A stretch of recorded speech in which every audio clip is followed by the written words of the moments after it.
आरव जब पहली बार अपने नए किराए के फ्लैट में शिफ्ट हुआ तो सब कुछ नया था। शहर, लोग और अकेलापन। दिन भर ऑफिस और शाम को थक कर घर लौटना, यही उसकी रूटीन थी। एक दिन शाम को वो छत पर हवा खाने गया। वहीं पहली बार उसकी नज़र साक्षी पर पड़ी। हल्की हवा में उसके खुले बाल उड़ रहे थे और वो बिना आरव की तरफ देखे अपने हेडफोन में कुछ सुन रही थी। आरव कुछ पल बस उसे देखता रहा। पहली बार किसी अनजान लड़की को देखकर उसके दिल में कुछ अजीब सा महसूस हुआ। रोज शाम को वो उसी वक्त छत पर जाने लगा, बस एक झलक पाने के लिए। और फिर एक दिन साक्षी की चप्पल उड़ती हुई उसके पास आ गिरी।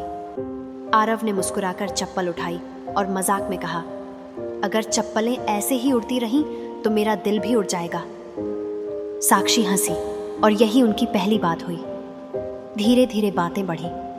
कभी बारिश में छत पर भीगना, कभी एक ही छत पर दूर दूर बैठकर किताबें पढ़ना और कभी चुपचाप एक दूसरे को देखना।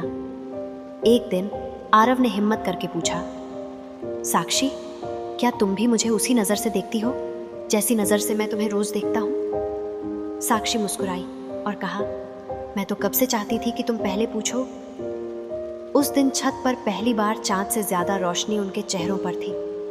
कोई स्पर्श नहीं, कोई जल्दबाजी नहीं, सिर्फ दो दिलों की खामोश सहमति। आरव ने एक दिन कहा, साक्षी, आज छुट्टी है, चलो बैंगलोर की सड़कों पर बिना प्लान के बाइक से निकलते हैं। साक्षी, लेकिन बाइक में पीछे बैठते हुए मैं डरती हूँ। आरव मुस्कुराया, तो आज थोड़ा और मजा आएगा।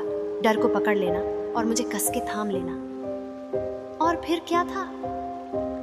साक्षी आरव के पीछे चिपक कर बैठी, उसकी पीठ पर अपना सिर टिकाया और दोनों हवा से बातें करने निकल पड़े। साड़ी में साक्षी का दुपट्टा उड़ रहा था और आरव सिर्फ मुस्कुरा रहा था। रास्ते में हल्की हल्की बारिश होने लगी। आरव ने बाइक रोक दी। साक्षी ने कहा, चलो बारिश में थोड़ा भीगते हैं। वो दोनों सड़क किनारे रुके। बारिश में भीगते हुए एक दूसरे को देखने लगे। साक्षी की भीगी लटें उसके चेहरे से चिपक गई थी और आरव उसके पास आया। धीरे से उसके माथे से पानी हटाया और कहा, तुम्हें बारिश में देखना मेरी सबसे बड़ी ख्वाहिश थी।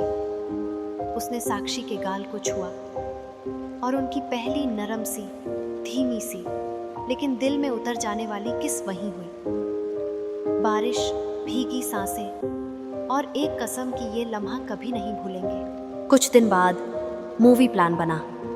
साक्षी ने पहली बार वेस्टर्न ड्रेस पहनी थी, ब्लू जीन्स और सफेद टॉप।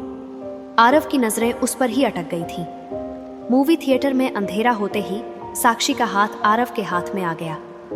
धीरे धीरे वो उसका कंधा टच करने लगी, सिर टिकाया और मूवी बीच में ही जैसे गायब हो गई।